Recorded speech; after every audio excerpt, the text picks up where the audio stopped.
What's up, everyone? Welcome to the Collectorverse. This is the first ever live CV show and probably the last ever CV show. So we're all doing our Princess Leia impression today because we have to have headphones in order to hear each other. So we've got there's only two actual, well, three technically Collectorverse members on today, and then we've got smattering of other people that we've roped in somehow with bribes and stuff like that, promises of beer. So anyway, let's get on to introducing everyone. Let's introduce the new people first. These guys have been on before, but I want to introduce the Darth Vader side of Darth Castle 4. How you doing, mate? I'm great, and we would be honored if you would join us.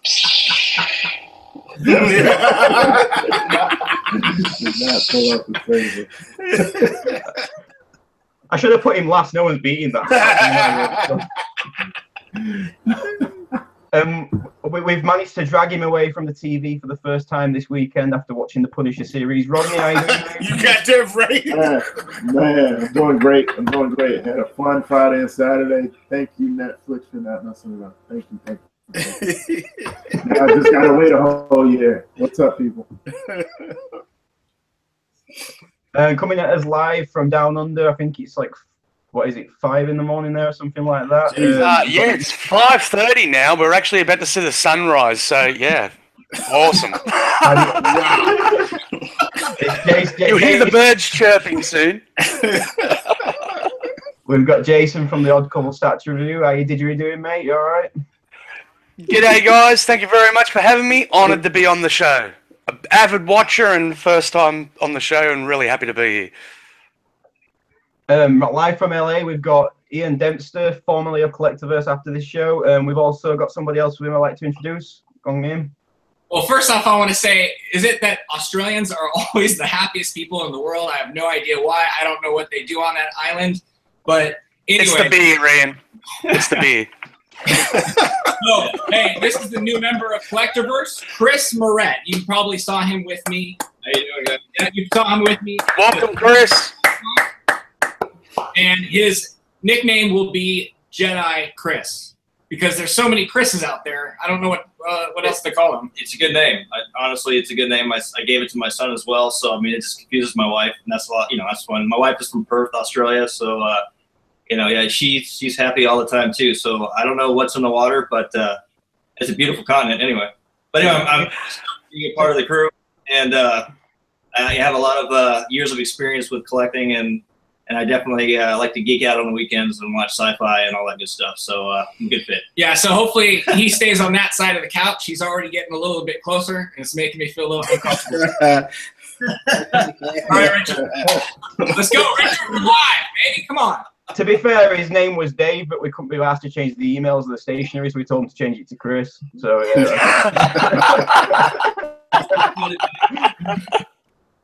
that'll do. Yeah, you call him Chris. That'll do.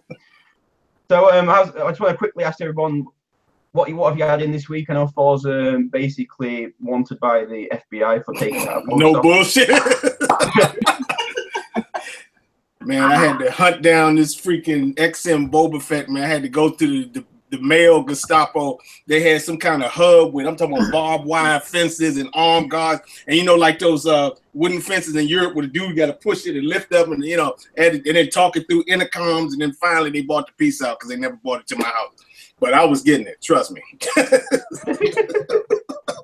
Could you imagine Thor showing up to get his XM statue and being like, you better give that shit to me? Like, where's my damn box? Yeah, I had to talk to this lady through a freaking intercom, man. It was ridiculous. Never mess with an angry black man in these statues. No, you got that right. Fried chicken and statues, believe it. Oh, I'd just like to say, I should say this at the beginning, all views and opinions said on this chat is not in the That's a disclaimer. That's a standard disclaimer for our show, man. 100%. Legal implications only. Right. Let's get on with topic one before we actually get cut off. Okay, so topic one is, we've got quite an eclectic mix of collectors here. I'd like to get their opinion currently we have probably more statues being released than we've ever had. It's probably the amount of companies and stuff going on and the amount of pieces. We've got a revolution going on with digital sculpting, with new designers coming in. Now, will we look back in 10 years, I want to know, on this period and look back at and revere at the pieces like we did? We look back on the ones that were originally done, like the OG Hulk and stuff like that. Are these pieces going to be iconic in 10 years? And also, do these pieces now, are they better than what was originally done? Or do you feel like now is great, but those pieces will always be iconic because they were the original ones? So I'll go to Rodney first for this one.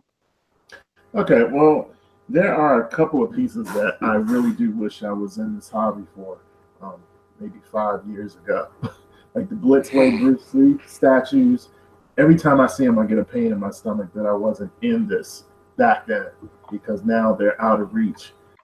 Stuff like that, and Vader Mythos, and even more recent, because I just started like a little over a year ago, the Siren from Court of the Dead.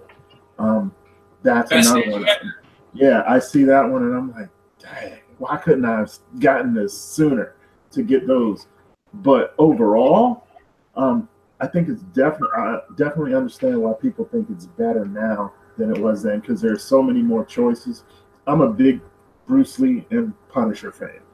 When I first got in, I thought that's all I was going to get. Bruce Lee stuff and Punisher stuff. I didn't like the Punisher stuff that was out. I don't really like the 2 sideshow Punisher statues. So it wasn't really a whole lot for me to choose from for that. But now, like, there's all kinds of Punisher stuff coming out that I'm really into. So it's more exciting now, I think, for new collectors, because there's a lot more choice. There's a lot more variety. It's not just museum poses. You got customs coming out with crazy stuff. So I kind of, other than a few exceptions, I do lean towards now is better.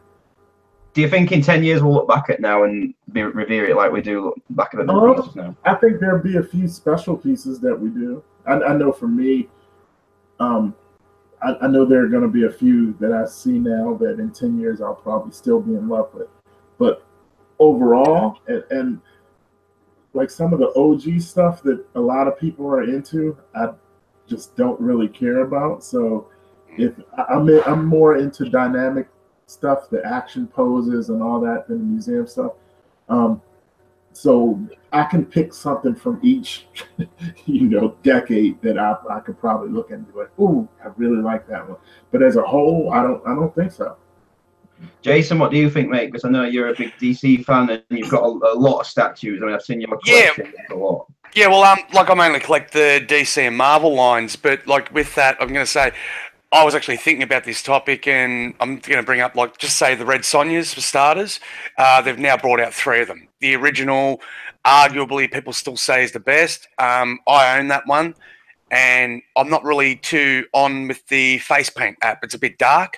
She looks like she's suffering from hypothermia or something like that. Whereas the new one, she's looking fantastic. Like she's looking, the downside with it is she's looking a bit young. You know what I mean? But like the paint app and that on the face and the body sculpt and everything is completely on par. You look at the Hulks. Personally, like the Hulk for Wolverine, like the one that Thor's got behind him, absolutely fantastic. If you want to look at like current scale Hulks, you look at some of them OG Hulks and you think, man, why are people charging what they're charging for them? Like, they're okay, but they're not the best thing you've ever seen getting around. Another example, the OG Captain America from Sideshow.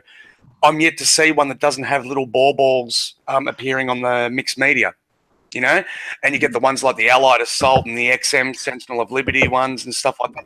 And these things are fantastic. So in that regard, I think, and my biggest one is the Green Lantern. Like if you look at the OG Green Lantern from Sideshow with the light up base and the glowing hand, that's 10 times better than their current one that they've got out. Hence why it's been sitting there for a year and a half, and they're going to have to start giving it away basically in their sales this year. So in some regard, I think it's a matter of choice. There'll always be the collectors out there that want that original piece, to go, oh, look, when it first came out, look, man, I've got the first, So a lot of it's a bit of a dick measuring in my regard in that, that I've got the first piece, and instead of something that's just current that anyone can get, and that's all it is. You see people defending some of these OG pieces, and mate, they're not that flash. Exactly. They learn from their mistakes. Like as any company that goes on, they learn from what they do wrong and fix it down the track. There's something funny about an Australian saying dick measuring. There's something about an Australian saying dick measuring just funny. I'm sorry. This is funny. Collectio Neo in the chat says that we've had quite a lot of statues because there's been like a pop culture boom in society. We've had like Game of Thrones and so many successful shows and so many successful franchises like Marvel and Star Wars and DC. Do you think that's a thing? I mean, I'll shoot over to Fob before he answers. Do you think that because we've had so much stuff going on in pop culture that it's kind of influencing what the statue companies are doing, what the figure companies are doing? That's definitely the case, but I think if you listen to what we're saying, we're noticing a pattern here. All the original, the older stuff is all sideshow. You know what I mean? All that revered stuff is all. Now you got competition. You got XM. You got Prime One, and Iron Studios trying to make a name for themselves. But if you compare both of them, it ain't even close to me. The new stuff, like, you know, look at the water effects on that Aspen. You know what I mean? That Prime One Mr. Freeze is coming out. And the perfect, that thing is vicious. And the Aspen or the Mr. Freeze? Yeah, but the perfect example. Aspen. Me and my boy Dave Rose have this ongoing debate because I haven't opened this boba yet, and he is stuck on the original PF of Boba Fett, and he keeps telling, "Oh, that's better than this," and I said, "Man, you out of your mind!" And I haven't even seen it up close. But, you know, if you just look at the videos and pictures, you know, you can have that. You know, I would have had it already if I thought, before I even saw this. But when I saw this statue, I said I had to have it. To me, it's the new stuff, and it ain't even competition. Well, Richard, just on what Thor's saying there, I've noticed, like myself, because I keep a track of a lot of the after sale market. There's people getting rid of Mythos, Vaders, Boba Fett's, and Obi-Wans because of the new line that's coming out now. They're all selling them off to get the brand new ones. So, I mean, when Star Wars fans are doing that with stuff that's coming out, and, like, let's be honest, there's no shortage of Star Wars figures around, that's a prime indication right there that you're right on the money with what you're saying. Yeah, but there'll always be pieces that were bad back then. Don't mean that the actual period back then is not as good as now. There will always be pieces now that you look back and think, damn, they were rubbish. You know what I mean? There is rubbish pieces still come out. So I think if I get my answer now, that I think we won't. It's a bit like when you look back at movies. Like we look back at, say, Shawshank Redemption or Goodfellas, or we look back at The Godfather, and these older movies, I think, will get getting more revered now than we will look back on, say, Inception, or, you know what I mean? So for some reason, I don't ever see these type of movies being classics. I don't know whether we've kind of lost that classic thing. Maybe it's just because of my age. I don't deem Back to the Future a classic because it's not like classics to me. Pre-apocalypse now, the 70s and stuff like French Connection and that. So I don't know. As far as statues, I think this digital revolution that we're going through has really opened a lot of doors for. We've spoke about this. A lot of doors for new talent. A lot of doors for people who were maybe graphic designers or were illustrators, because these people have learned about detail and design and about how to capture a character before they even get onto 3D, before they even get into molding or sculpting. So they already have that side of it, which I think is important. I've just got Ant-Man in this week, and this is a piece that is people. It's not thinks the best XM piece, and it's probably not. And I'm not going to say it is, but I think it's an underrated piece, and I think it's probably because it's plain. It's quite a simple piece, but that's what Ant-Man was in the original. As far as, I hope we look back on some of the pieces, because some of them that come out now are deemed as worthy as the pieces that we revere from the past. But I just don't see that there will be, that's an OG Hulk versus Wolverine Marquette. You know what I mean? I don't see him saying that sort of thing. I think it'll be a bit different, maybe. I mean, yeah, Ian, what do you think? Where the hell's Shafire at? Shafir or Shafire?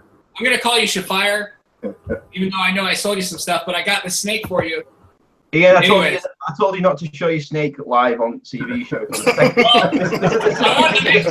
There's children watching, Ian. There's children watching. After Jason said the number one, I had to make sure I had the better one, you know? So, hey, this guy right here, Chris, has so much Star Wars stuff from back in the 70s because he's like 50 years old. Go ahead and tell them about it. Oh man, You're gonna get a force choke. Oh yeah. Once the camera's off, he's done. Yeah. I was just going to say, remember, Ian, he's the one that makes you look good on camera. You can't see his right hand right now. To be fair, you should get a Golden Collector special recognition just for that. Yeah. As far as the collector's pieces that we've seen over the last few decades, you definitely seen a lot more detail. You've definitely seen a lot more intricacies in regards to, like we said, the shimmering water or the creases and the wrinkles on a person's face that really show that in-depth facial expression, like they're having a deep thought or having a hard time with something. It really captures that essence. But I do agree that the nostalgia of the old stuff, fanatical, collectors like myself, it's like you buy it because it reminds you of a certain time, reminds you of a period that parallels when that stuff came out, what's going on with your life in the past. And to me, it's kind of like I don't know, it makes you feel like you're young again. I don't know how to really describe it. You trip down memory lane. Yeah, and it's one of those things like you want to sell some old stuff to get the new stuff, but then you get that visceral feeling like you're cutting your fingers off, just to buy a new pair of gloves. I mean, it doesn't make sense. But again, as the previous shows, we talked about price and space and things of that nature. You have to give somewhere in order to get the new stuff. So either you buy a bigger house, which we all know that's not cost effective, or you get rid of the stuff that's been in a box for like 10 years that hasn't seen light, and then you go, well, I could probably part with that and then get that new piece to put on display. And display, I think, is a big thing. I mean, whether you have it in a case, whether it's all about what fits your style, what's basically a personal reflection of you and all that. So I mean, you can have the flashy shelves, you can have the simple glass with lighting like Rodney has. I mean, it's beautiful, it's perfect, it jumps out. It has to fit you though. It just can't be like, oh, I'm just going to put a bunch of stuff and be a cookie cutter. It's how you display it and all that stuff also shows the type of collector you are and your personality. Very true. Very true. Someone on the chat saying that the Odd Couple need more subs on the channel because they do great reviews, and I'm just telling them, yeah, no one likes Jason. Basically, he's a pain in the ass, and that's why they don't get no subs. No, I'm kidding. It's my grating personality, like some people just don't like it, and well, what can I actually just wrote they knock out reviews quicker than Kevin Hart does movies. Really do. There's like 5 reviews. What did you call me? You called me the porn star of reviews because I put them out more than If you were the porn stars of reviews, you'd be dead because you're doing so many videos. Yeah, it was. Yeah. You'd be like worn out. I'd lose a lot of weight. Like every time I go to YouTube, I see Odd Couple, Odd Couple, Odd Couple, Odd Couple. Like, God, I've got so many. I've got to get through them all, man. I was doing the math and I'm thinking, damn, even without the pre-orders and that coming in, I've got like 2 years worth of review material, and I'm like, oh shit. I need to start working through it all, man. So. Right. Where did we find this guy? I know. I think at the same time, you just got to be selective and just pick a couple and go for it, Yeah. Well, actually, that's what I do. I throw it out to the viewers, man. I just say, look, you guys have seen my room tour, and that if there's a piece you want to see or learn about, and that, just let me know, and I just do it that way as well. I find that a lot easier than trying to just structure it all and just pump them out that way, because then you try and do a line or something, you miss something, and then you're like, crap. Or you've got, like, for example, characters like Black Canary that is part of the Justice League and Birds of Prey and stuff like that. So which one do you do them in, and stuff like that. So yeah. Jesse Hernandez just mentioned that the Odd Couple has stamina. So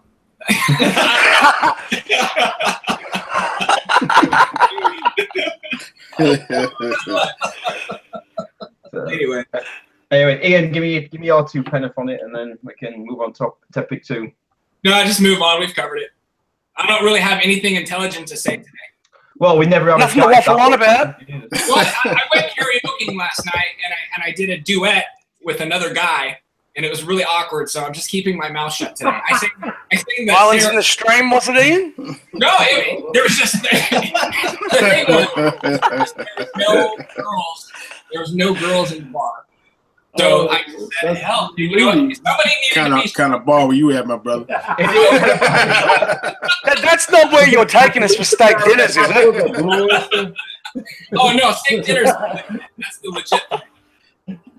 Anyway, Richard, before, get a hold of this. I am before this descends into chaos. Behave, what are you? Right, so topic 2 is something I wanted to. Topic 2 is something I wanted to discuss. We saw Spider-Man 2099 got delayed this week. I think that was the one that got delayed, and I want to know what everyone thinks about delays. Is it a good thing if it benefits the actual final statue? And if that's the case, say they want to do more QC or something like that, should statue companies be more upfront when they send the emails out about why it's delayed? So should they basically say it's delayed because we wanted to work on the packaging more, we wanted to work on this more? And would people be happier if that was true? So they actually got a detailed, there could be just set ones that they set up, but detailed, a bit more information about why they're actually delayed. And I'll send that over to the Aussie first. Jason? Okay, yeah, I've actually put a bit of thought into this topic. I'm glad that you raised it up. Prime example, look at like what happened recently with the Huntress PF from Sideshow. I don't know if any of you guys ordered it in that, but about would have been at least a month before it was due to ship. They sent out an email blast to everybody just to say, look, there is quality control issues with the cape. If you want to cancel, you can cancel and get your non-refundable deposit back and everything like that because it's a fault on our behalf. If not, we'll send it out as is, and within a few weeks, as soon as they're available, we'll send out the replacements. And I mean, they've just sent out the emails now saying that they're being shipped now. So in that regard, like when you hear something like that from a company, you're sort of like, oh, cool, at least they're on the ball. You know, you've got good quality control that's checked it out and stuff like that. But then if you're going to be as a company explaining why the delay is, if it's a constant QC issue or a paint app issue or something like that, that'll ruin the name of your company amongst the collectors, you know what I mean? People will start, oh, geez, where are they getting their paint apps done? They've had problems with this one, and this one, and it's all been delayed because of paint app problems and stuff like that. Yeah, but isn't that does affect Jason, isn't that a good thing though? Because then it keeps them on the toes and it actually makes them accountable, and it makes them actually, okay, well, if we're getting a lot of paint app things, shouldn't we just sort it out rather than think, oh, well, you just hide it from everybody by not putting it. No, I agree. I'm glad that they delay it. Like, I think the delays are a good thing because I'd rather they bring out a good product rather than a rushed one. We've seen rushed statues, and I'm just going to throw it out there. Man of Steel, Sideshow, absolute piece of junk. Right? So, rushed to get it out after the movie, you know what I mean? And they used materials they weren't skilled at using and stuff like that. And if they had held that back 6 months to actually bring out a polystone version of it, would have been so much better. Where I think it really affects is there's us as collectors, right, guys? And we hate being told a piece that we've been waiting for or paying off per month or something is going to be delayed. We just rage straight away, no matter what the excuse would be, because we've been waiting for this piece. Some people put POs on like a year and a half before they're due. So in that regard, you're counting down the days and the months for when this thing's going to arrive. I could just imagine you guys, Thor, and that with a new Star Wars piece coming in, and you get told, "Oh, sorry, guys, not coming in for 2 months more than what you thought," and you'd go ape shit. Happened to me recently. Yeah. I mean, I'm sure you wouldn't be thrilled. Even if they told you, look, it's a QC issue that we're trying to address. That first thing you're going to have is rage, and you're going to go on Facebook, and their thing's rooted. They're telling us that there's problems with the quality control and stuff like that. I have no faith in this project. And all you need is a couple of big collectors to do that, and it ruins a company's name. So I think that's why they don't release the actual information. I think mainly where it affects is people that, what we're not really accounting for is people that buy them for others. You know what I mean? Like people that are buying them for gifts, Christmas presents, stuff like that. If you get told, oh, there's one coming out in November, and you think, oh, sweet, I'm going to get that because I want to give it to this person in December for Christmas, and then they say it's not going to ship till January, you're screwed. Right. You've got like a $1,200 statue or something that you've now got to find an alternate to give us a gift, and then you're going to end up with this statue going, what do I do with it? You know what I mean? So in that regard... Who the hell is giving away $1,200 statues for Christmas? Because if they are, can they be my friend? Richard, you've been a good boy. Maybe if you look under your Christmas tree this year, there might be something special. Yeah, I'll be getting that knockoff one I saw at Comic-Con yesterday. Literally, we went to Comic-Con yesterday. I'll just bring it up quickly. And this is the first time two Collectibles members had ever met up in person, and it was a bit of a disappointment. Johnny's never bought. No, I'm kidding. So we met up in person, me and Johnny, and walking around. We couldn't find one statue. I know Stephen Horton found one. It was a Catwoman, but we couldn't find one statue, and we're so disappointed. And Johnny's like, "Spider-Man comic here," and I'm like, "Okay, crap!" We ran over, and it was literally a PVC comic here. I think it was the J. Scott Campbell one, and there's that, and then there was a tiny, about that big, Spider-Man PF on the actual, on the crane, and it was about that big in PVC, and then there was a PVC Deadpool 6-scale figure that Sideshow do, but a PVC version. Then there was a PVC version of the Punisher 6-scale figure that they do, and we just went, "What the f is this shit?" Literally, it was just recast and fake, and we were like, "God."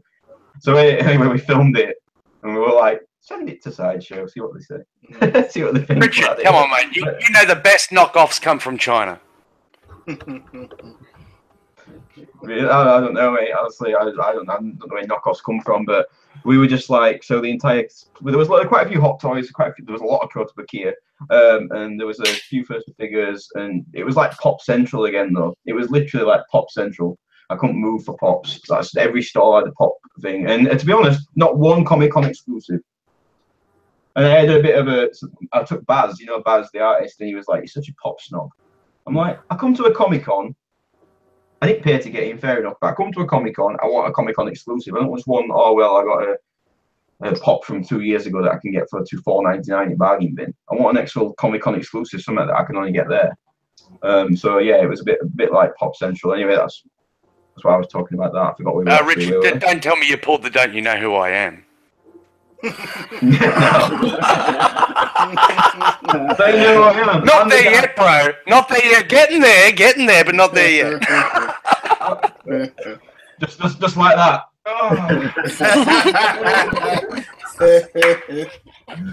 By the way, all the new T-shirts came in this week, so I've got this is the Earth special, because we can't not mention it every bloody episode. I was going to say, have you talked about this Prime Wonder Woman on the horse, man? Is that what that is? I was trying to figure out what that was, man. Yeah, the kind of Charlie's Angels-esque a little bit. Yeah, we're getting sued for sure. Oh yeah, that's the low cost. That's the low cost alternative. Name Charlie. Yeah, that's the knockoff. To be fair, after the week I've had, I probably am going to get sued tomorrow. So yeah, or not. But to be honest, it'll just put cherry on cake week I've had. So I've had no drama for about 4 years, and literally in the space of a week I've had 3, and one of them I wasn't even involved in somehow. I just ended up in it. I was like, "Oh, okay, fair enough. My week, I suppose." What was our topic? I'm sorry about that, Richard. Yeah, I want to hear what Thor has to say about it, because I know he's had a few pieces delayed pretty soon.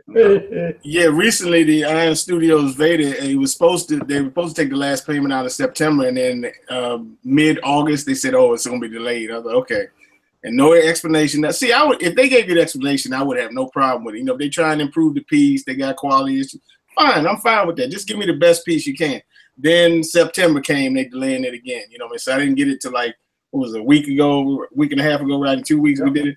So if they, I think if they would give you an explanation and explain to you what it is that's wrong, instead of just it's delayed, then I think it would be a lot better, because everybody just wants the best piece they can get, and just random delays with no explanation. To me, that's not a good business. Rodney, what do you think? Have you had any pieces delayed recently? Well, Geralt was delayed for a month or two, and they didn't give a reason. And the delays don't bother me as much. Now, if we're talking, 6 months, that's unreasonable. Yeah. If we're talking a month delay, sometimes I actually like it, because I can spread my payments out a little more. Maybe 1 month I have 3 or 4 things I'm paying for, and you're telling me it's delayed a month, and I'm like, "Oh, okay, so I can pay that one next month and do it that way." You can put it in new pre-order. I did that too. That on Aspen, I could not. Yeah. But I don't think you'll ever get a company You'll never get a company telling you all the time why they're having delays, because people are reactionary and they know and they're scared. And so even if it's a good reason, even if it's to fix a QC issue on the statute, they're going to be scared to put that out there all the time, because like you guys said, over time people will start being like, well, yeah, they always have QC issues, and they'll start losing. So they're scared to do that. So I don't expect that to ever happen. I appreciate when they do it, and it's rare and it happens, and I do appreciate that. But you're never going to get all companies, or even like Sideshow, you're never going to get them to always tell you what the reason is for the delay. And Rodney, on what you're saying there, buddy, I think it's more along the lines that I think you get their accounts department saying, look, the last time you did something like this, guys, this is how much it cost us. Yeah. Every time you do this, we lose money. So. Yeah. And I think everyone should be held accountable. I think every company should be held accountable. If you've got a problem with your painting department, then fix it. If you've got a problem with your QC department, fix it. Because at the end of the day, these are not cheap things, and we're paying a lot of money for them. So if you've got a problem, I hope they're doing that. I hope they're doing that internally, but I don't expect them. To do that to the masses, though. I don't expect them to tell everybody what their delay issues are. I hope inside, when that happens, they start dealing with it and holding people accountable. But they don't have to freak people out saying, well, there's a delay because a truck crashed into the warehouse and your piece got smashed to the back wall or something. They just have to basically say it's delayed because we want to work on QC a bit. We want to do more QC to make sure that every piece is perfect. But then they open themselves up to, if every piece is not perfect, people are going to say, well, you took 6 more months for QC. So why is it not perfect? But a lot of these companies rely on other companies to do their job. And if the other companies aren't doing their job, Sideshow, for example, is not going to want to put the company they work with on blast. So maybe they're just going to say, hey, it's delayed. We can't really tell you why, because another company's name relies on it. Maybe they don't want to throw them under the bus. And they don't want to give away who they work with. And maybe they got other people that company. I know Jedi Chris here doesn't have a lot of time left, and these delays, he won't have that much time to enjoy his statues. So I don't know what he thinks. What are you talking about? When I'm in my nursing home, In my nursing home. I've taken with me too. 50's not that old. Is that your ploy to get the hot young nurses, Chris? Nor deny that information. I'm gonna give him a nurse, a male nurse. Oh no! See, this is why you're at the Blue Oyster. So this is why all TV shows are not live. This is why we don't do it live, Ian. This is why we don't do it live, Ian. Ian's the reason we don't do it live. We've had the software for Who's weeks. sitting there in a Wonder Woman on a horse shirt? We need Road Rick on here, man. Where is the bearded one? He's performing as Jesus, and he's a nativity play, and I am not fucking kidding you. Honestly, he's literally at church tonight, and he's doing something for the nativity play. And I put 2 and 2 together and said, yeah, he's Jesus. There's no other. He has to be Jesus. There's holy water boiling somewhere where he is. He said he has 60 shows in 30 days. But to be fair, was Jesus born with a beard and a fucking Wario cap? I don't think so. Jesus Christ, superstar. Rick, you know what? Rick is a superstar, and without Rick, we would literally be just 4 boring guys or whatever. Like Rick's the talent. Like he literally turns up when he wants. He has a rider. We just give him what he wants because he is the talent. He's the face. So we don't have dressing room. We should all subscribe to his channel. Yeah, and Johnny basically can't attend because he dragged his girlfriend to Comic-Con yesterday, so today he's trying to make it up to her. So he can't attend because he's doing something with the in-laws or something, so that's why he can't attend. Let's be honest, there's sideshow credits and everything like that, but the most important commodity in our collecting is wifey brownie points. Yes, sir. Yes, sir. No comment. Trust me.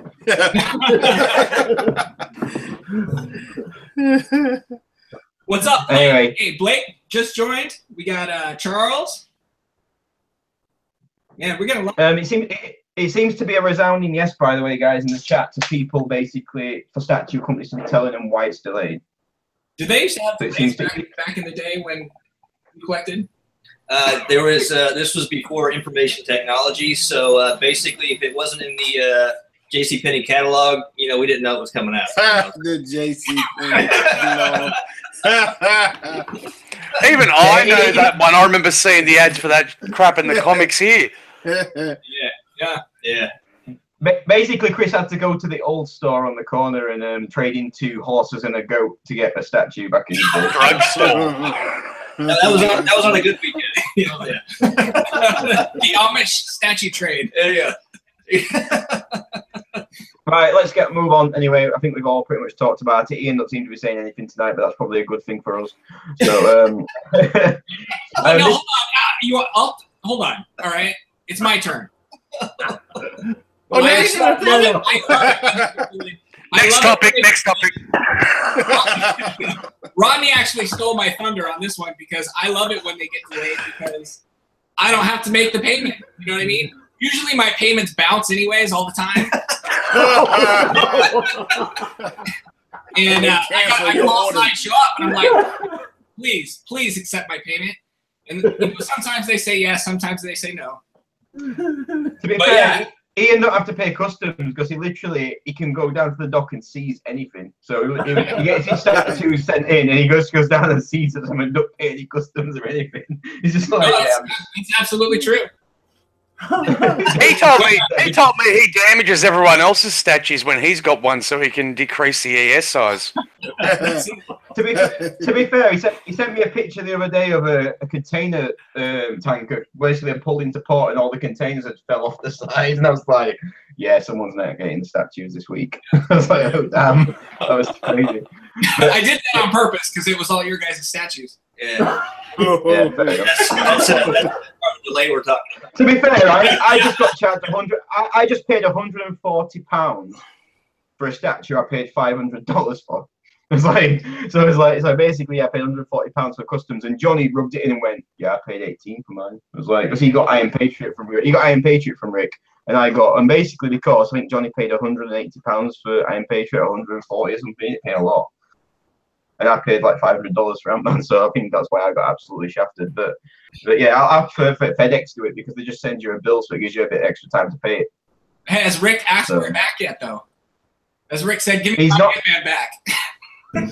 No, to be fair, he's not allowed out the manger until December 26th, so he answered shit. So 3 weeks. 3 weeks before he asked for it back. Stay in execution. Right, I want to move on to a topic that Paul brought up, and I think this is because he's got like 100 Star Wars statues or something. But topic number 3: do you think it's better to have one amazing piece of a character, so the best Darth Vader you can get, or should you build a shrine around that character? Would you prefer to have a variety of characters, or should you just focus on that? And I know we've talked about focuses a bit, but this is more character driven. So I'll start with you, Forbes. You brought it up, so yeah, it all came up with the recent, debate over Mythos Vader and Iron Studios Vader. And then, some people were showing their displays and they had like 15 Vaders. And I was talking to a friend of mine, Mike Dorsey. He's a big time Iron Man fan. I think it's pretty much character based. Iron Man, you could probably get away with it because he has so many different suits and everything. And, that's a nice variety. But Vader, that's the one problem with Vader being my favorite character. He pretty much looks the same. They tweaked the suit a little bit between movies, but I didn't even plan on buying another Vader, but I did want one of him looking normal, because Mythos, he's looking at the mask, he doesn't have his helmet on. And par for them making one of him in the meditation chamber, I won't be purchasing any more Darth Vaders, you know what I mean? To me, it's just you need, in my opinion, with a collection, you need variety, a nice mix of characters, whatever genre you're into. But I just don't feel the need to have 15 Darth Vader statues, you know what I mean? To me, it just kind of waters you down. It's like a whitewash, that's just my opinion. Chris in 55-year-old Chris, what do you think? Back in the day. No, bottom line is I have to agree with Thor there. You want to have variety, and depending on what you're collecting, sometimes even the packaging, especially those that do like the action figures like myself, sometimes the packaging is different colors. You know, they might come out with the same figure but a different package. So that actually provides that variety, different color spectrum, even though it's the same little, you know, Darth Vader, Luke Skywalker, what have you. But with the statues, especially, you know, spacing them out, having different things in between, having a diorama, you know, having things to kind of make that character come out, you know. So, excuse me a second. So, he's got to take his pills. He's got to take his pills again.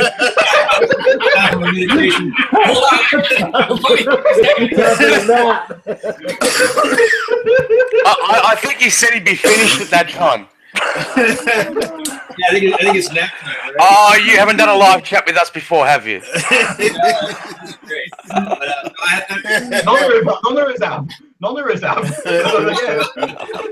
He's gotta check his pants. He's wearing that. Anyway, finish it off, Chris. Sorry, I've been told to respect the elders, so finish it off. Respect the elders. Thank you, young man. No, I agree with Thor. I think having that variety, even if you have to rotate stuff in and out, to me is important. It gets things out that you might have in a box, like behind Thor, for instance. Get that, you know, liberate that, you know. Wednesday. But yeah, it's just basically it's getting that stuff out there, so you can enjoy it. You can rotate the stuff out. I know Ian does that stuff with, you know, they'll put certain things out and then rotate them around. I do something very similar, but I also have stuff that I actually bring out and play with my 6-year-old son. So we'll have figures all over the floor, and of course, you know, it's a tripping hazard, especially for us old folks. And, yeah. I'm going to stop now because I'm going to ramble. To be fair, I'm surprised you got a 6-year-old son. I didn't know you could have kids that old. Anyway, Ian, basically, what do you think, mate? You know what? I actually have quite a few Prime 1 Batmans. I have 5 Prime 1 Batmans, and they look fabulous all together. But I think that if I had any more, it would look absolutely stupid. If it's the same genre, if it's Star Wars, if it's Batman, I like to keep the same characters together. I don't like to mix a Marvel character with a DC character in the same display. I think that kind of looks stupid, but, you know, I don't know. I don't want to rag on anybody else. On a couple. Yeah. But, no. Jeez, throwing it out there, brother. Here's the problem is that Odd Couple has too many statues, so there's nowhere to put them all. You have to put them together. But dude, when I picked up the 7 the other week, that's what the problem was. I'm like, I can't separate the Marvel. They're actually bleeding together now. I need to create more shelving space. Yeah, you need to stop making us look all bad.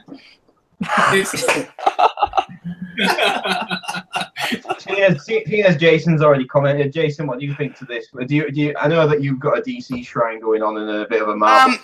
Well, look, I think Rodney hit the nail on the head straight away with what he was saying about the different pieces. Like, if you got a Darth Vader, yeah, fair enough. You know what I mean? Like, there's no point in having 15, 20 Darth Vaders. They all look the same. Mm-hmm. The only difference is the composition and stuff like that, and maybe little variances. But when you look at things like Superman and stuff like that, there's many different versions of him. You know what I mean? Do you want Kingdom Come? Do you want New 52? Do you want post-crisis, pre-crisis, rebirth? You know, there's so many of them. So for like example, with my Superman, I've got like, just using him as an example, I've got like 15, 16 of him. Wow. Ranging in scale from 10th to quarter. And they're all different, you know, and each one tells a different story. So in that regard, yeah, but then in saying that, you know, you see these blokes and they've got like the legendary scale Prime 1s, like the Cavill, the Batmans and stuff like that. And in a lounge room scene, they look absolutely fantastic. But it really depends on what sort of a collector you are. I mean, if you've got the space and you're happy with that one statue of your favorite character, then that's a matter of personal taste, in my opinion. And then when it comes to like characters that there's many different iterations of, then I think that's when the shrine comes to, like what you were saying with Iron Man. There's like 120 different versions of Iron Man, and you see like in the Hot Toys version, people do massive walls. Where they do like the library of the different suits, and it looks fantastic. Yeah, it does. I think Budget Stark. I know he's not doing videos now, but he was a guy that just collected Iron Man. And he had so many. He had like every hot toy Iron Man. It was crazy. Yeah, actually, I think that's the guy that I saw his collection that I'm referring to. Yeah, it was absolutely amazing. It looked like just a whole wall of Iron Man. It was absolutely amazing. Yeah. I mean, as far as me, I don't think I'll ever build a shrine to an actual character. I think my favorite character is Hulk, and he always will be Hulk. But I don't think I wanted to just focus on Marvel, and I kind of am. But because I do this, and because we've got other shows coming up and stuff, I'm starting to get a few DC and Star Wars pops. I actually got an exclusive. In fact, my first exclusive pop I found in the wild the other day. I've never found a pop exclusive in the wild ever. Just walking into a shop and finding one. And I got the flopped Chewbacca from Last Jedi with the Porg, and I was like, yeah, I'll buy that. It was only 10. But I really focus on Marvel technically because you can see obviously there's Marvel stuff everywhere. So my shrine is Marvel. I kind of tend to move towards the comic stuff, the original stuff. All my canvases are all the comic stuff. I don't think I've got one. Actually, I do have one canvas that's from the movies, which is it's an Iron Man and Tony Stark, and that's the only canvas I have that's actually from the movies. The rest of them all comic book ones. So yeah, I think it is like an art gallery, and you have to charge people to come in and look around because I've got that many. I went a bit mad. I've got 1, 2, 3, 4, 5, 6, 7, 8, 9, 10, 11, 12, 13. I've got 13 canvases by Baz. I think I've kept him fed for the last couple of months. So, yeah, I went a bit mad. So as far as a shrine to a character, if I was to build one, it would be Hulk. Because there's a few different versions of Hulk you can go with. And did anyone see the Edward Norton? Not the one that Alex has just got, as much as I love that one. The Edward Norton one where Edward Norton was walking and the Hulk was behind him. Did anyone see that custom the other week? Yes. It was back to back. That looked amazing. Like Hulk was facing one way. Edward Norton was doing the front cover thing where he's walking, his head's down, and the other way.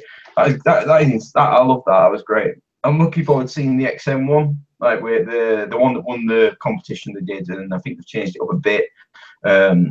Right. I'm looking forward to seeing that. Rodney's got the runner up behind him. He's got the whole transformation back there.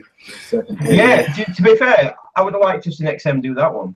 Although I don't. No offense, Rodney, I don't get the concept of him breaking the thing and all that. I understand he's transforming, and I've got the canvas up here for that actually of him transforming. So it would actually go well with that. So if you're thinking about sending me a Christmas present, Rodney, if you can fit it in your car. First of all, yeah, don't fit in my car. We would, but we don't want you to pay the customs charges, bro. Oh, can you imagine? Jesus. I was like, Rick actually said, I'll make it up to you. I'm like, why have you got a needle and thread to sew my arsehole back up? We were going to do a live unboxing of that and couldn't get in the car. To Thor's house to do it. Couldn't get it in the car. Anything I send to you, Richard, I'll just put that it's $2,000 in value, okay? Well, to be fair, mate, I spent nearly 2 years in Australia, so I'll probably be coming out to see you soon again because I need to see all the women I hooked up while I was out there. You come out here and I'll get a picture of you being abused by a koala. To be fair, right? This is a funny story. This basically sums up. Koala's like really slow, so that would be a long abuse period. This sums up Australia, right? I was dating a girl. She went on there's like this point in Melbourne suburbs in Roval where you look out over the Dandenongs and that. And we were all sat. That's a tip, bro. I know exactly what you're talking about. It's a bloody tip. Shut up. We were in a car, basically sat there, and we had this knock at the window. I turned to the left, and there was a fucking kangaroo outside the window of the car. We sat in a car park. There's a fucking kangaroo there, and I'm like, "Is that normal?" Like, yeah, if you go to a national park or something, it is. No, this was in the suburbs, in the middle of a fucking residential street. Yeah, but that's just not, where that is right on the edge of a national park. So you get them, they come out quite. I'll let you off then if I get kangaroo boxing. I can see me kangaroo boxing like pissing Tekken 2. I was like that. Come on, put them up. So yeah, it's what we're talking about shrines. Yeah, I mean, Rodney, what have you love the Punisher? I've never met anybody who loves the Punisher more than that. I love punishment, but not Trust Punisher. me. So can you tell me what you I'm think? gonna tell you. Yeah, if I had a shrine to any character, of course, it would be Frank Castle. It would be the Punisher. I would have. Now, I'm not going to have as many as what Henry Stewart has, but I would have a lot of Punisher statues. As far as everybody else, mainly one of each. I do have two Hawks, but that's just because I saw them and I love them both.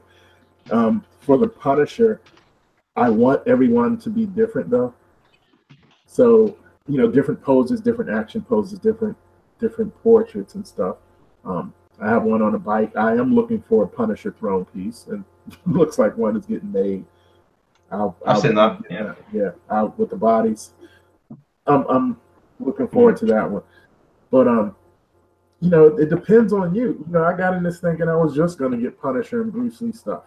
I can't find that much Bruce Lee stuff other than the two Blitzway statues that I really like.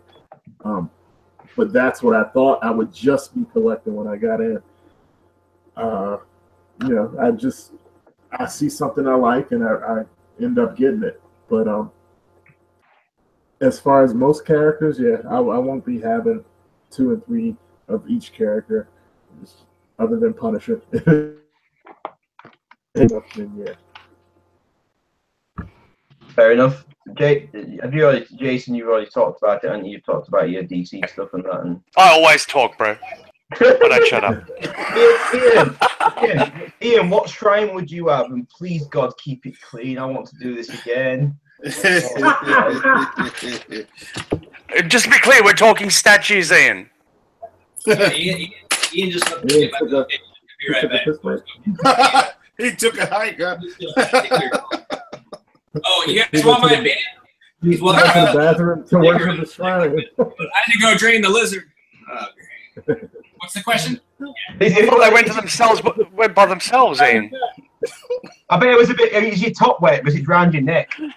Oh, yeah. I'm going to keep this on. What are we talking about? We're talking about shrines versus Can you feel the professionalism? This is why I'm going. This is why I'm going quick. This is why it takes so goddamn long. Nothing to do rendering. It's all Dempster fucking files. Welcome to the first and last live show. Right. Yes, I would build a shrine, but only to Aspen. Aspen. I knew that. That's it. No other statue. I don't believe in shrines, but for this one, she gets it. You need and it's going to have a glass front covering so nobody can touch her but me. It's going to be great. Has he been taking your pills or something? Because I'm not getting one answer out of him tonight. It's literally like trying to ask my missus where she spent my money. Somewhere. Oh yeah, on something. Like Jesus Christ! Come on, Ian. Give me an actual answer. What if you had one character to build a shrine of? Who would it be? And not Aspen, not bloody Berserk Slam. Something without ass, please. It would be, it wouldn't be one character. It would be a Star Wars shrine. And my shrine, I actually have it. It's just stored up right now. Is Vader with the Royal Guards, and I have 100 Koto Pakuyas standing behind Vader. Okay. And when you shine the lights on it, it is the best shrine that I have ever seen, in my opinion. And it's absolutely phenomenal to see it, even though they're 1:6 scales and they're PVC. The whole essence of the shrine of Vader standing there, with the Royal Guards and 50 stormtroopers behind him is crazy good. And I can't wait to move it into my new house and show you guys, because I think you guys are going to be speechless when you see it. So, cool. Yeah, that would be my shrine. Looking forward to it. Oh, yeah. Fair enough. Well, I've just asked the guys if they want to ask us any questions, any Q&As. Basically, ask anybody in the actual chat a question. If you ask Jason, we will put up on those little interpreters at the bottom that does like this.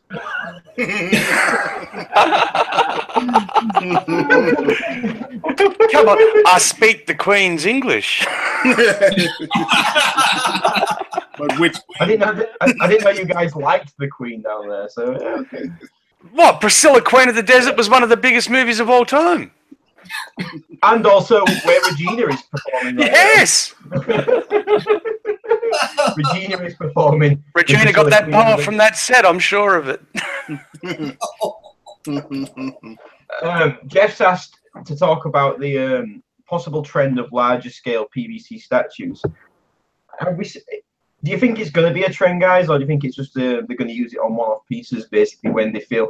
I know personally from speaking to Sideshow that they've done major advancements in their PVC sort of sculpting and stuff like that. So, and some pieces, purely because of so many factors, they choose to do it in PVC.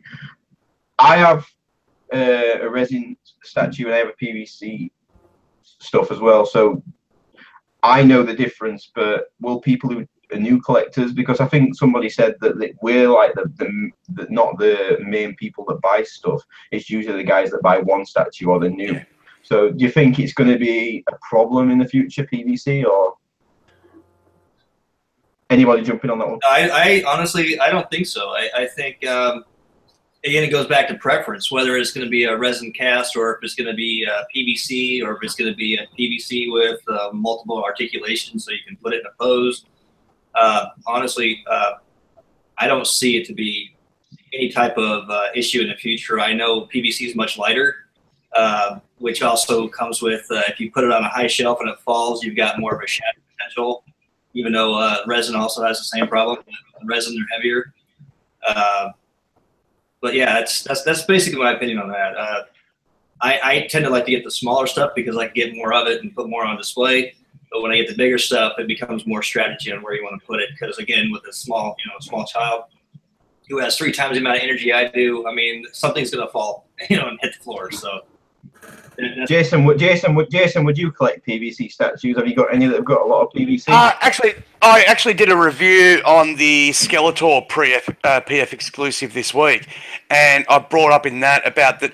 I actually wasn't aware until I actually had a really close look at it to do the review how much PVC there actually is on that statue, and it's more for the articulation parts of it. You know what I mean? And I found that in that regard, there is benefits to using PVC, particularly for parts that can easily be touched or knocked and easily snap off. You'll see like a lot of the ones where they've got the finicky hair sculpts. When they do it in a PVC sculpt, there's less breakages, stuff like that, as if they went, say, polystone. I don't think we're going to see an actual quarter scale full 100% PVC statue. And I think that's where a lot of people are getting misconceptions, like, for example, using the Swamp Thing Marquette as an example. The majority of that thing will be polystone, like the base will be polystone, the actual makeup of the statue is, but all the plant stuff and that hangs off him and that will be PVC. That's where they're saying the PVC comes into effect. A good example of that is the cheetah statue that they recently brought out from their DC line. All the foliage and that around the base is PVC, but it looks polystone. You don't know it's PVC until you touch it. And it's got a certain little bit of flexibility. That's what it was like with the Thanos on Throne. Like, I didn't understand. I could not tell that shoulder pad and the loincloth was PVC until I actually touched it, and it was the bendability of it. And you could just, if you felt them both together, like his head and the actual thing, you could tell it was PVC, but you could not tell them unless you touched it. Yeah, and that's what I found with my ones. And I think that's more what they're going, and where they're saying with the PVC tooling and stuff like that. It is easier for them, like it's more expensive, but it is easier for them to get more intricate sculpts and designs with the PVC. Just look at some of the 6-scale Kotobukiya products, like they're absolutely fantastic, and they're 100% PVC. Yeah. Okay, next question quickly, I just want to get through this. What statues everyone looking forward to the most going into 2018? I'll just basically give us one answer for that. I'll start with 4. Come back to me, man. I got to think. I don't have one right now. Looking forward to wise, but Jason, Zatanna, easy. Zatanna premium format. Premium format. Okay, Rodney. Iron Studios Punisher. Oh yeah, that was easy for me.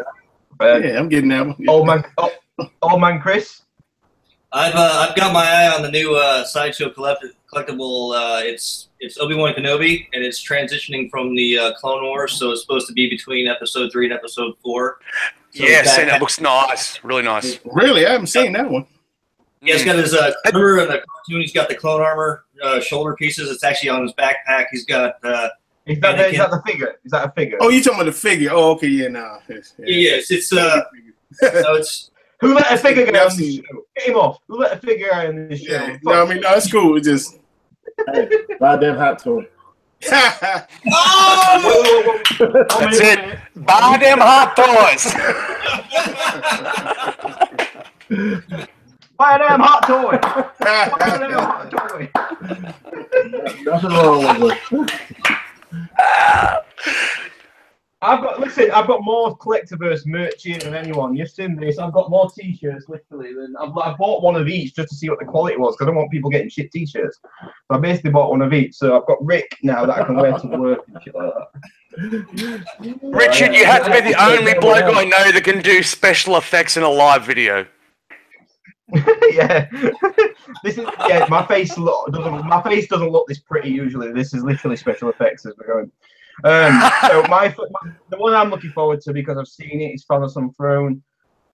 After that, is it wrong? I'm looking forward to Baby Groot. I don't know. I just love Baby Groot, and I've got a really cool way to display him. I'm going to put him in my Ditto, and then you can get them on Etsy. They're like these, like awesome mixtapes. That down, then pull the tape out and just lay it around his base. So basically, it's a 1-1 tape and a 1-1 Baby Groot, and it's like he's got the tape around him, so it's like a bit of a diorama. So I'm going to do that and get one of those Ravager badges that he carries and put that next to him as well. Create like a little bit of a diorama. So I'm looking forward to him. As far as past that, we need more 1/3 Marvel stuff. We need more high-scale Marvel stuff. I'm fed up with it just being Iron Man. Can we not create something? I know there's a Captain America tease and there's a Daredevil tease by Prime One, but Marvel gets seriously overlooked in the bigger scales. Because I would buy a half-scale Captain America or a half-scale Ant-Man or half-scale something if it's not Iron Man. Easy. I would put the money down and pay a payment plan. But there isn't a lot of love towards Marvel for any bigger scales. I just thought of one. I'm a little slow. Y'all got to forgive me. The Kier from Quarter of the Dead. That I'm looking forward to. That's gonna be nice. When she's holding the head up, I'm especially with the exclusive. Yeah. That's one of the best exclusives I've seen. I'm getting that statue. Okay, next question. What do you think about keeping boxes of statues? Do you all keep your boxes? And basically, should you keep your boxes? I mean, I kind of see keeping boxes as you're saying to yourself, one day you're probably going to sell this, or one day you might sell this. And I know that something might happen where we have to all sell a statue, something health-wise or something. So what do you do with your boxes when you keep them? Because some of you's got quite a lot of pieces. I mean, I know Jason's got his own house for his boxes. He's got how many fucking pieces? Jason, what do you do with yours? Let's start with it, mate. I keep all mine. Basically, look, no one wants to sell their statues, but if push comes to shove, illness in the family or something like that, and you need to get rid of them, if you don't have your boxes, you've just lost half your value. Simple as that. And like you hear stories all the time, like I'm moving house, I've just won Powerball, and I'm moving to my mansion or whatever. But yeah, stuff like that. If you need to move or whatever, unless you're extremely wealthy and you're going to pay one of these removalist companies is going to pack it all up for you and stuff like that, then you need your boxes. It's as simple as that. Otherwise, you are not going to make it from point A to point B without them getting damaged. Paul, what do you do with your what do you do with your boxes? One of their Sideshow has told me that one of their biggest customer service phone calls is people asking for new boxes. Oh, wow. And they don't sell them. Can you actually get that, Ian? Yeah, you actually call them and ask them for a brown box. Oh, brown box. Oh, yeah, the brown box. Yeah, they'll do the brown box, but they won't do art boxes. Not the art box, yeah. Yeah, I've rang and asked them about an art box that I bought for a statue secondhand that I wanted to get an art box in the foam insert, and they don't do it. Oh, fair enough. Rodney, what do you do with your boxes? Because I know you don't put them in cars because you can't get them in. So what do you do with your boxes? right now, my art boxes are building up a wall in the corner of my room, and my shippers are in the other room. I break them down and put them up against the wall. I don't plan on ever selling anything, but I know I will be moving. Eventually, I'll be in a place where I can put all my stuff in one room. So you need your art boxes and styrofoam cutouts and all that stuff so I can put them in and move them. So yeah, I won't be getting rid of them. I'm not paying to put them in storage though. So right now they're just they're like building blocks on a wall. I tell you what, I got my first XM piece this week, and I am actually blown away how heavy duty the box is. Oh, aren't they? Literally, What? Yeah, yes, they're packed sir. like tanks. Jesus Christ. I was like, is there a Fabergé egg in this or what? I was like, what the f is that going on? It's heavy. But I was like, if XM can afford this, why can't Sideshow? And I might actually bloody ask them, because the actual quality of packaging with the straps and with the printing on the straps and the actual corners and just the actual make of the box, like you can feel it's not you know what I mean? It's just like thick and it's textured. And I was like, why can't they do this? They must have the coin to do it. So why and the plastic edge protectors and everything on it. It's just fantastic. Yeah, just the little details. But then in saying that, Richard, too, I mean, like, I think Sideshow pay a lot more detail to the actual art on their boxes rather than the actual. Oh, packaging. don't get me started on that. I've already ranted on that. I don't even. Listen, if I want to know what statue's in it, I'll look online. Don't just put the fucking statue on front and say this is an art box. It's not an art box. I'm sorry, it's not.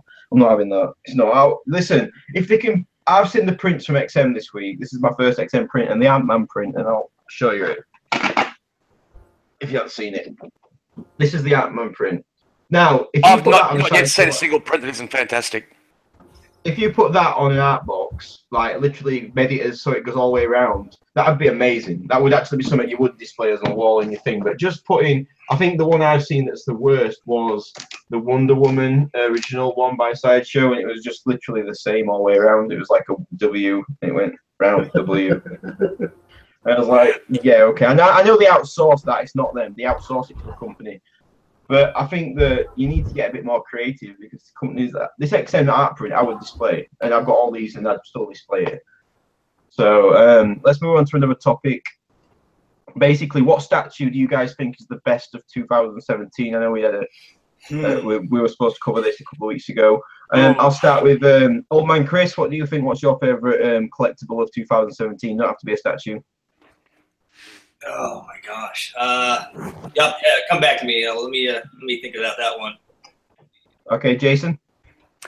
I'm going to have to go the Batman Armored out of the Sideshow ones that they've offered out this year.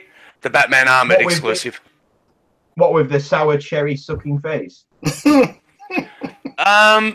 mine actually looks really good. I've got to be honest. I'm actually looking forward to getting the Kryptonite Spear coming in the next couple of weeks with Sam Gilchrist. So once I get that, I'll get a review on that.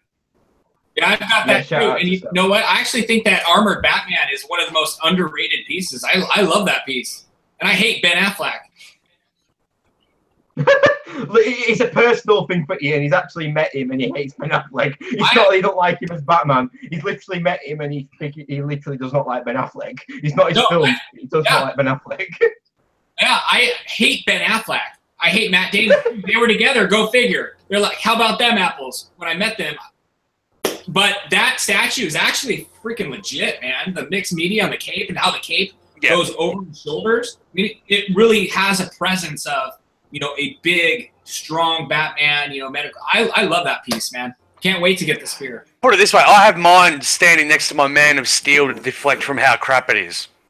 Damn. Oh, what's your favorite piece of 2017? We talk. Can we do customs or regular? Do whatever you want. Whatever you want, mate. Just make yourself out. Well, okay. Well, I was regular companies. I'm gonna have to say Bane PF. But customs, it's the blade back here, man. And when you see that thing, Rodney will tell you, you see that thing up close. It's a thing of beauty. I haven't opened Boba yet, but you know, so I don't know about him. But this blade, custom by Showboat Model Kits, is something special. Something special. Henry did an awesome paint job. But if you were talking regular, Rodney's got one coming too. But if we're talking regular companies, definitely the Bane PF is amazing. Rodney, what's yours then? For me, and I'm trying to find something to knock it out of the spot, but that Miller Batman by Prime One, the 1/3 scale. Right now, I haven't seen anything that I get, and I'm not a Batman guy. I'm a Punisher guy, but as far as the detail on it and the way it's done, it is great. Just the look, yeah, and like I haven't seen any that I get goosebumps with still the way I do with that Batman. So right now for this year, yeah, I'm on that Miller Batman from Prime 1. I was gonna say the same thing, but I didn't want to steal your thunder again, man. That Miller bat. You two are Thunder buddies for life tonight, aren't you? Like, Jesus. We're here, yeah, we're here. There's nothing wrong with the word thunder. I can't wait. Actually, can I throw out an honourable mention too for one that I did see first? I don't actually own, but I have seen firsthand from a multitude of collectors. That XM Venom was absolutely on point and amazing, particularly the face sculpts. I think that's the only Venom I've actually liked, to be honest. I've not liked many Venoms. Well, it was the first one that I think like they actually got the scale right of his body to the head and stuff like that. I think a lot of the other ones you look at, he's either too thick in the shoulders or the scale just isn't right and that. But this one, when you actually see it in person, he's big, he's intimidating, he looks vicious. You know, it ticked all the boxes for me. Yeah, I think for me, I'm not seeing many inputs. You know what? I had so many pre-orders planned for this year, and then Collectivist came around. And as much as I love statues, this whole thing has turned into something that I'm really passionate about, and we're all really passionate about. And this week has been a bit of a kick in the groin, because when I'm going to kindly address it, the whole imaginary art thing, I was not involved whatsoever. There was nothing, I wasn't involved in any of it. I took a hiatus from the internet for a couple of days to basically work on the Victor Rosario tribute video, which is very hard to do because I've literally got, once you put the music in, you put the interview with his daughter and you've got the video clips, it's just like, honestly, I've seen it 6 times and it still gets me every time. Honestly, it still gets me every time, just because I start thinking about me as a father and stuff like that, and like what my daughter's going to say when I'm gone and stuff, and it really, honestly, it's hitting me like every time I do it. So I took a bit of a hiatus from the internet, and Johnny, bless him, he was doing this thing. He's like, Imagine Matt would like to put out a few updates, basically on the website, and I don't know if I misjudged the tone towards Majima. There's a lot of stuff that came out that wasn't made public, so we didn't know about it. And after a bad day, I came online and I got all the brunt of this Majima stuff. And I'm going to defend my boys until I'm blue in the face. I'm going to protect my boys until I'm blue in the face. I will take every fucking insult, whatever anybody's got, because these people are like family to me, and I will seriously stand up and take everything I can for them, and I will do it forever. You know what? People can hate me, just don't hate everybody else in the Collectiviverse. They're all really good guys and they don't deserve this stress. I'll take the stress. I've already got fucking enough anyway. So anyway, yeah, that happened, but it kind of got me out to be more than it was. Imagine I said wants to be media partner. We never read that. We said basically we'll just put out a few updates and it kind of snowballed from there. So that was my first fucking drama of the week, and that kind of really got out of hand. And me and Omar had a bit of a thing back and forth, and I've spoke to him since, and I've apologized to him since for some of the stuff I said. Because you know what, there's nothing wrong with apologizing. Everyone's human. Everyone does stuff, says stuff in the moment. And I got upset because people started questioning the Collectiviverse values as a whole because of this one incident. And I'm like, okay, literally that day, I'd just laid down 500 quid on awards. I'd just been working on this for video. I've not been sleeping. I've been doing this. And I'm like, you're going to question Collectiviverse message purely based on this one thing that I had nothing to do with. And Johnny's been beating himself up since, and I'm like, mate, don't worry about it. Listen, don't worry about it. It's fine. And it's not been fair on him because he's younger than us, and he said he should have seen this. And I'm like, well, we didn't know the hate's still out there. We didn't know. I mean, they've done nothing wrong to us. And I actually contacted the artists that were involved with it all, and they said it's all been dealt with, but don't deal with him. So we cut the. And what made me say, okay, move away, was because some of our members were upset. Now, if any of our members are upset, that upsets me. So that was what basically threw me into saying, this is not a good thing. I could take the hearsay and the comments, but if our members are upset, I don't want anything to do with it. Because they're the most important thing, and I keep stressing it, So I just wanted to quickly address that because it's been a fucking weird week, and I wanted to put that out there. It's been a strange fucking hell, that was good. It's been a strange one for Clay. That's why we don't do it live, because the shit like that happens. So I appreciate that this has not been the best week for Collectiviverse, but we have a good message and we have a good heart, and the people behind it True. really, really want to help make this a good place. And we've just hit 50,000 views nearly for this month, and that's a big thing for us. And we've seen a lot of those views go to the channels around us. I mean, I know Odd Couple, Jason, you get a lot of stuff from the Collectiverse, don't you? You get a lot I've actually looked at my analytics, and I can safely say that between 65 to 70% of my views come through the Collectiverse. So. Yeah, more than happy to be a part of the Collectiverse. And when you first floated the idea to me, man, I thought it was a fantastic idea because I'm relatively new. I see some of you guys have got like 10 plus years experience in this, and I'm relatively new to it. So I was actually shocked and surprised to see all the fighting and the bitchiness in the forums and the groups and that. So when Richard came to me and said, look, we're trying to create a banner for everyone to be under and just share the love and share the collecting passions and stuff like that, I was on board 100%. Yeah, it's hard because people are people, and human nature is basically how it is. You get any large group of people, you're going to find some assholes. It's as simple as that. Mm-hmm. Are we talking about yourself or no? No. You know I'm the biggest asshole of the lot. One last question. Have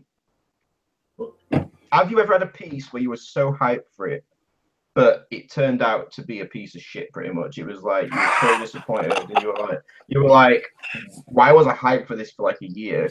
I mean, Jay, I want to go to Rodney first. Have you ever anything like that where you're like, I'm so hyped for this piece and it's turned up and it's terrible? I've been lucky so far. When I see pictures of something, I usually know if I'm gonna like it right away. And so far, I've been on point with it. There have been a couple of pieces I liked. Then when I saw them, I love them. Like He-Man, I really liked it. When I saw pictures of it from Sideshow, we went to our comic book shop and I saw it in person, and I loved it even more. I haven't had it go the other way yet. I haven't had one where I've seen it, and then when I get it, I'm like, oh, really? So I got my fingers crossed that I can keep going that way. But I've only been in this for a year. So Paul, you've got a bit more experience. Anything? So far, no, because I do thorough investigation on this stuff. I watch many videos. I watch study all the pictures, and so far, no. I'm like Rodney. I've been lucky. Knock on wood. Not yet. Stuff has come up, and it's been great so far. Chris, have you had any figures or something where you're like, this is just trash that you thought you were really forward to? So far, no. I've been pretty fortunate. I have to agree. I definitely do research, and then I start looking at the prices. I start looking at basically mentally justifying, is this piece, whatever condition it's in, is it worth what they're asking for? And again, where am I going to put it? And is Mama going to be upset when I have this thing sitting right there? So yeah, so it's, to me so far, I've been pretty blessed. Yeah, the Sideshow premium format Heath Ledger Joker. I know the Rad Tide Boys just did a review on that, and they did a good review. But the premium format Heath Ledger Joker is a piece of shit, in my opinion. Wow. For me, there's literally like 5% of degree where he looks like Heath Ledger. And the rest it's terrible. The body composition is totally off. He looks like he has super long legs. His arm is too close into him. It just looks awkward. It doesn't even look like Heath Ledger. But I have to have it to go with my Bale premium format. So and the worst exclusive in history. What's that? No, exclusive. That goes to Black Canary with the fucking newspaper laid on the ground. Oh, I'll give you that one. I actually bought the collector's edition just to go, screw you, I'm not paying the extra money for a piece of paper. Yeah, that was it. That was the worst one. Or the leather face with the hammer on the ground. Yeah, that's terrible. Yeah. Jason, you think the Bale premium format is worth in the Ledger? Sorry? No, what about the Black Canary, you dork? What about the Black Canary? He just said the Bale premium format, didn't you? No, the Black Canary, the piece of paper. It was just a newspaper with Wildcat on it, and like, sorry, there's most people don't even know Wildcat. I don't think anyone's actually captured Heath Ledger across the entire genre of statues perfect yet. There was the Interbay one that was pretty good, wasn't it? I think It was all right. I think the half scale Prime 1 with the repainted head that was custom is closest for me. I think you have to get the repainted head though. I think that the original head's a bit lazy. I think that they could have done a bit more detail around the actual paint job on the face. But I still don't think I've seen one where I'm like, that's Heath Ledger. That's completely Heath Ledger. I think the Hot Toys one, the best one. The DX one the new you're talking about? Yeah. Yeah. You know? I think the new Hot Toys one, the quarter scale one.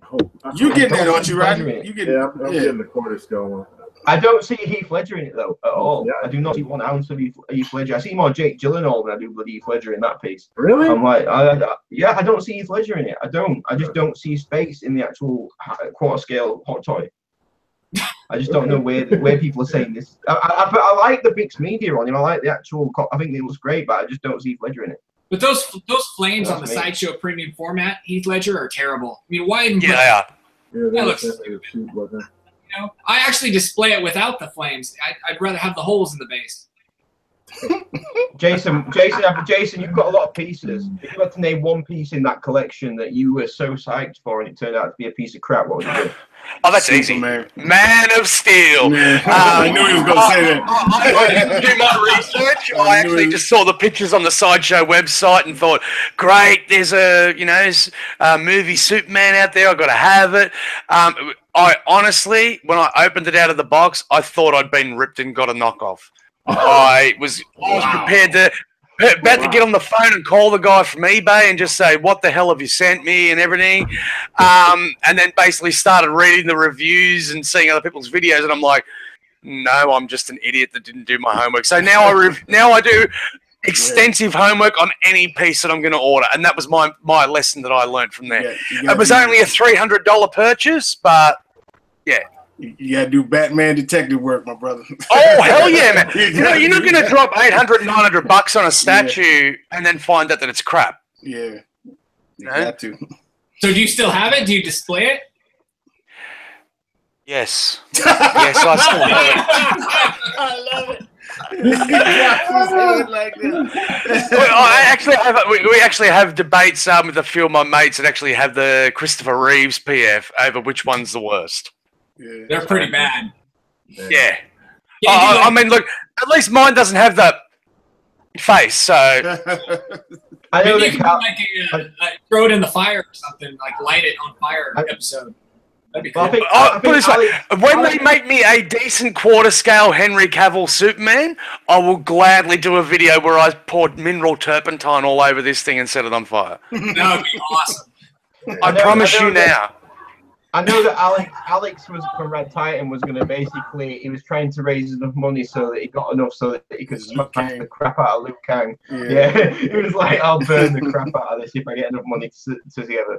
I think that I haven't really got anything, like I've only got a couple of pieces, I got like 4. So I can't really say, I mean, I'm pretty new to collecting, I'll admit it, I'm new to collecting. Haze me if you want, that's fine. So what you're saying, Richard, basically is that me and Ian were the only stupid ones. Jeez. we knew that. Get used to it, Jason. Get used to it. We knew that before you even started talking. That's why you wanted to bring me on, wasn't it? You just wanted a new whipping boy. They say leave you alone. To be fair, I just wanted to see an Aussie get out of bed before 8 o'clock in the morning, you lazy twat.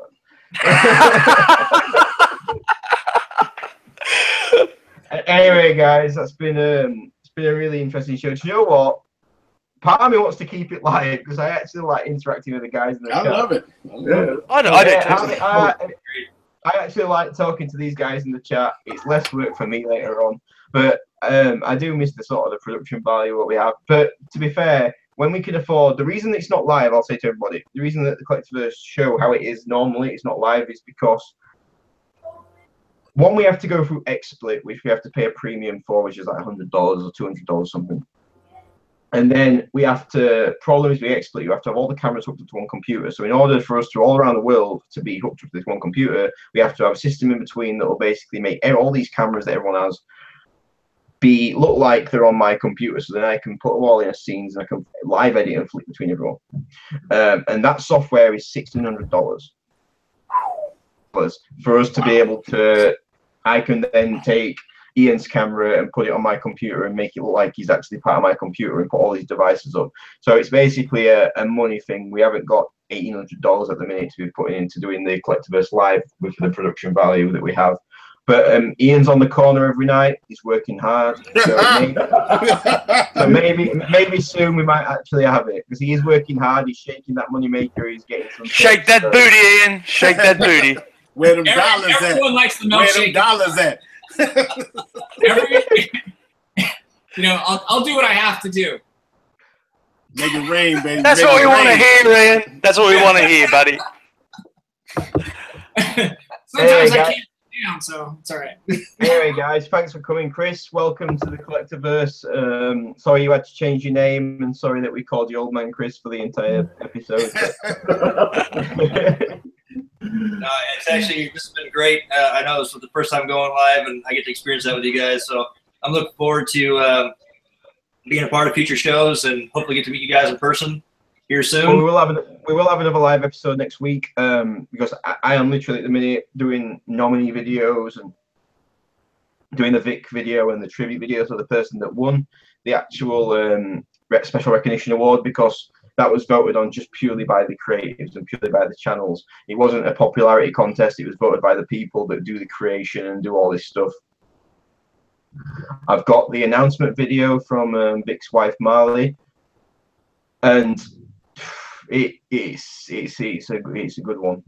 She basically does a chat about something that's personal to her and Vic that no one knows about, and do you know what? I can't wait for everyone to see this. Even the guys apart from me don't know what's going to happen. I have the show this live on the night, and it's going to be interesting to see what happens. We have a new host.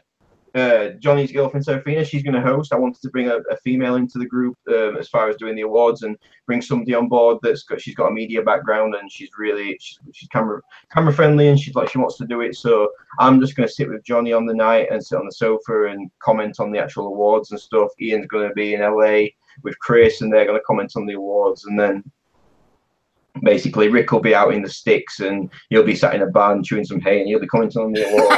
And chewing some hay. He's going to do a John Pham and Z-Rick in the barn, and they're going to be talking about the awards. So yeah. So thanks for coming on, guys. I'm hoping anyone wants to be on next week, then I'm hoping you can all be on. Jason, I know that you've got work. You're supposed to have work. So have you got the morning off, mate, or the day off? Bro, Mondays I have off. Bonus of being a manager. And now he's just pissed me off too much that he's never going to be on here again. hey, Richard, can I do a little small announcement before we go off, man? Knock yourself out, mate. Go on. So Wednesday, me and the Punisher here, we're going to be unboxing this. That's our forte. We do live unboxing. We're going to unbox this XM Boba Fett, 2 p.m. Eastern Standard Time. Here, that'll be 7 p.m. Great Britain time. So we'll be on Red Titan, streaming live on Red Titan. So what time is it Australian time? Jesus, I don't know. What time is it now? I'm coming to you live from the future. It's Monday morning here. Yeah, so it's gonna be Monday morning. Just calculate that 2 p.m. Eastern Standard Time. I don't know how this goes. It's gonna be Thursday morning. When I was putting this chat graphic together, I was having to ask everybody, what time is it there? Because I want to really put all the times down. And I was like, I'm going to get a bit out of control if I start putting guitar and stuff and just like getting a bit crazy with the times. So I'll be there anyway, I'll be watching you. So you got one. I'll be watching, bro. Oh, thanks, my brother. Yeah, sorry, you know I'm always there. I know, man. We need you too, Jedi Chris. I should have the Iron Studios Batman v Bane Dio arriving today too. That I'll do the unboxing and review on as well. Yeah, they're shipping that already. That's crazy. Yeah, I got a notification for an early shipment, so nice. Yeah, took that. I want to see that. Yeah. Well, he'll have it out tomorrow, to be fair. If he arrives tomorrow, he'll have it knocked out and edited and reviewed tomorrow because he literally doesn't mess about. Tomorrow? Richard, you don't know me very well, buddy. It's getting done today. I know that. But hey, man, Rodney, you come on next week. We can come on next week if you want, man. Yeah. Well, to be fair, he ain't got to get anything in his car this time, so he should be there. Yes, sir. Anyway, Richard, guys, I'm available for you whenever you need me, buddy. to be fair, you just putting me off coming to Australia, so okay. I know what you want. I know what. Listen, the first week I got to Australia. This is the last thing I'll leave with. The first week I got to Australia, I thought I could drink. I was in a band. I toured. I thought I could drink. I got there. I went to their local pub, and they were playing quarters. And if you don't know what quarters is, they basically put a quarter into a glass. You got to chug it. And I was surrounded by a bunch of Australians in flip flops in the middle of a pub, which is the fucking strangest thing I've ever seen. But there was girls walking around in bikinis, so I'll deal with that.